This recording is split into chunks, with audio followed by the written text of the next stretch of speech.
Yo, what's going on, guys? It's Bax here, ready to talk some ball here today on the channel. Some basketball here today, college basketball / NBA. We're going to be talking some of the biggest stock risers from college basketball in terms of the upcoming NBA draft. 4 months to go until the NBA draft, and I'm recording this on February 29th. So one day before March Madness coming up very, very soon. And these 5 prospects I'm going to talk about have been playing some very, very impressive basketball and earning themselves a lot of money over the past couple of months. So we'll go ahead and jump right back into it.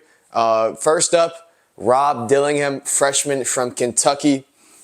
A 6'3", 176-pound freshman, 15 points per game, 2.9 rebounds per game, 3.8 assists per game, and shooting splits of 48%, 45%, and 74%. And those numbers really jump out right off the page, those field goal percentage, because you would think, or really the connotation around Rob Dillingham is he's a shot chucker, loves to get shots up, and really a score-first guy, but the 48% and 45% from the field and from three, like those are really, really good numbers for the amount of shots that he does take. But also that assist rate is really, really impressive. 3.8 assists per game.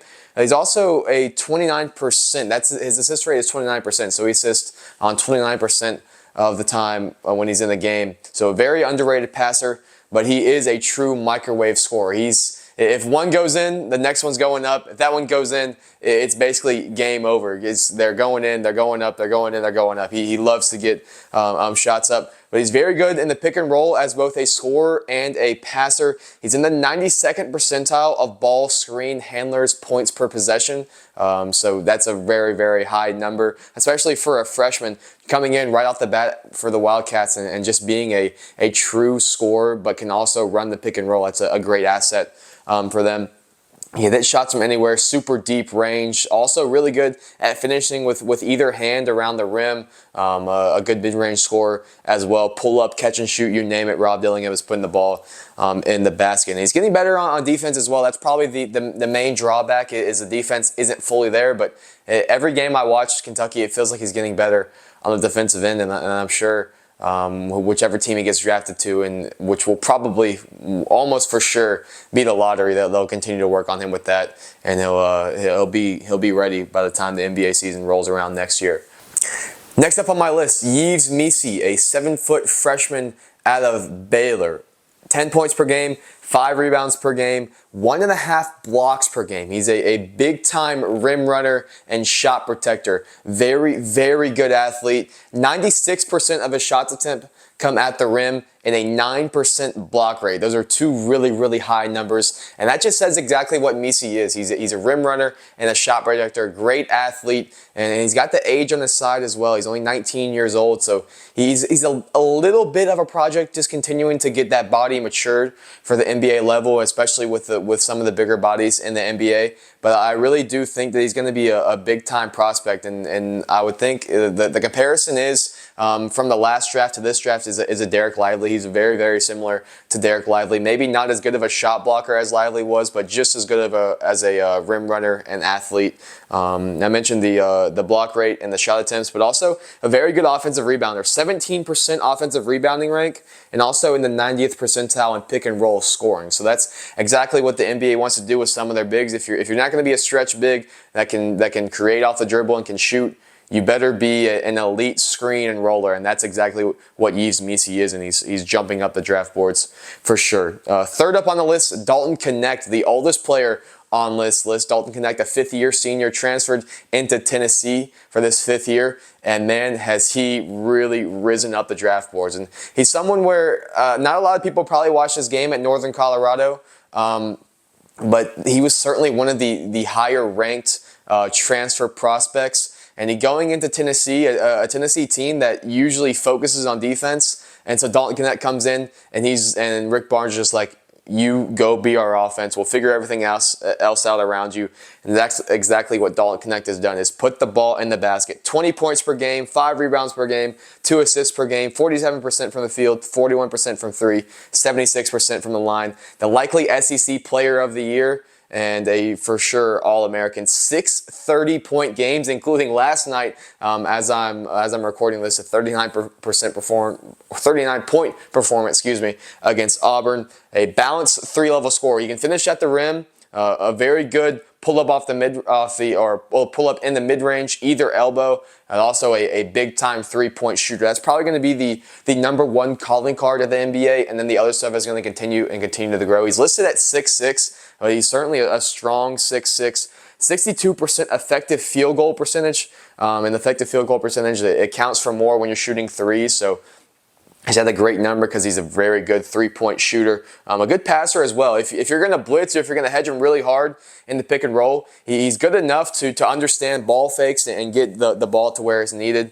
And also a very good pick and roll ball handler overall for a college wing. So he checks all those boxes on the offensive end. And kind of like Rob, the defense is left to be lacked a little bit. So he's getting better on that end, but the only thing that Dalton Knecht doesn't have is he doesn't have age on his side. Like I mentioned, he's a 5th-year senior, but man, he's playing some insane basketball on the offensive end and really has Tennessee really one of the best teams in college basketball. And Dalton Knecht likely a lottery pick and first-round pick for sure in the upcoming NBA draft.